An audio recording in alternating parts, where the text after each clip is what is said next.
You have been listening to President Trump there alongside the NATO Secretary General Mark Rutte taking some questions from reporters, and the president very notably now threatening new and punishing tariffs on Russia if they don't get to a deal with Ukraine in the next 50 days. So that puts us about the end of summer here. You heard the president also roll out what he's previewed over the last few days: defensive weapons heading to Ukraine, funneled through NATO allies. You could hear the frustration from the president with Russian President Vladimir Putin. Really a relatively new and tougher tone compared to earlier in his term. I want to bring in first our senior White House correspondent, Gabe Gutierrez. And Gabe, we mentioned it here, these tariffs on Russia, this threat to punish Russia economically if they don't get to a table on some kind of a deal. The president did sound aggravated that he felt like he was getting close to working with Ukraine and Russia to end that war, and that he's not there yet seems to be stymieing him. Talk us through what you heard and where this is coming from. Oh, increasingly frustrated, Hallie. We've heard from him over the last several days, really ramping up his rhetoric against Vladimir Putin. But yes, that news with the president saying that he would impose what he calls secondary tariffs up to 100% on Russia. Now, it is notable, Hallie, that while he did lay out some details about how he plans to send these Patriot air defense missiles, again, as you said, funneled through NATO allies, that they would be distributed by NATO.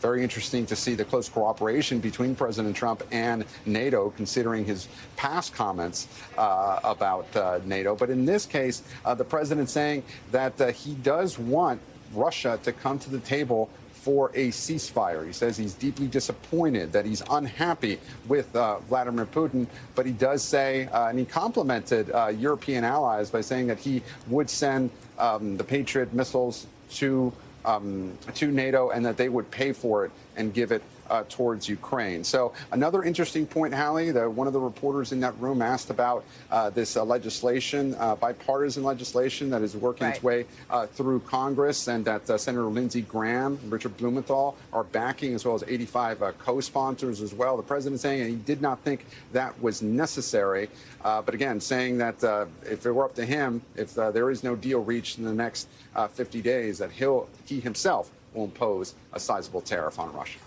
A significant message to Vladimir Putin there. Gabe, I'm going to ask you to stand by while we bring in our senior Pentagon correspondent, Courtney Kuby, who's joining us now. Court, talk us through the Patriot missiles here. Important to note that they are defensive weapons, right? Yeah, they are. I mean, they are missiles, but they are intended to intercept incoming missiles. They're most effective against incoming missiles than any other kind of projectiles. But the reality is they can take out other projectiles as well. One thing that really stood out to me in the president's announcement right there was when he suggested that one country alone may send as many as 17 batteries. That's not 17 individual interceptor missiles.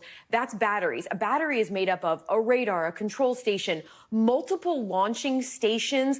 Each one of those can fire off multiple interceptors. So a battery in and of itself, a new one right now, is upwards of about $1 billion, Hallie. The interceptors themselves, they range in price depending, but they can be well over $1 million as well.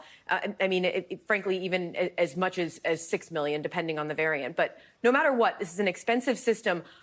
Only a handful of countries in the entire world operate a battery, and I think there's only 2 or 3. I was trying to do the research as the president was talking there, that have as many as 17. The United States is one. Japan has only a few more than that. So one country sending 17 batteries is an enormous investment by that country. Now, one thing that the president suggested there also is that the United States would work with NATO to distribute these. Remember, the United States several years ago set up a military command. It's known as SAGU.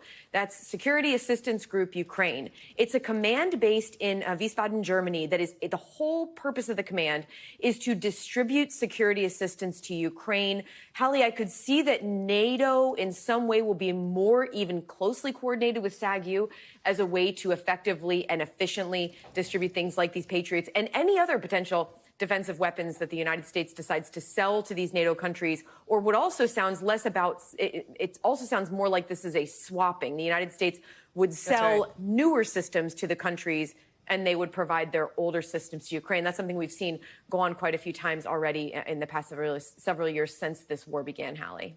Courtney Kube, our senior Pentagon correspondent, thank you. Gabe, let me go back to you quickly, because the president, while this was mostly, of course, focused on Ukraine, on Russia, on Europe, there was also a reference to those trade deals that the president and his team have said they're working to negotiate before August 1st, and maybe some wiggle room there. Yeah, that's right. Look, critics of the administration have been saying that the White House has not fulfilled its promise to have 90 trade deals in 90 days when it delayed its tariffs previously. They only have had partial frameworks really for 3 countries. But the president today is saying that the letters he sent out last week to a slew of countries, he's trying to make the argument that those letters are the deals. That's what he tried to argue when he was asked about this by reporters. But this comes after just a few days ago, over the weekend, President Trump threatening new tariffs on the European Union and Mexico, 30% tariffs there. And it comes just several days after doing so for other countries, including Brazil, up to 50%, Hallie. Gabe Gutierrez there on the White House North Lawn. A busy Monday morning already for you and the team. Gabe, thank you very much. We thank you for watching. And remember, stay updated on breaking news and top stories on the NBC News app or watch live on our YouTube channel.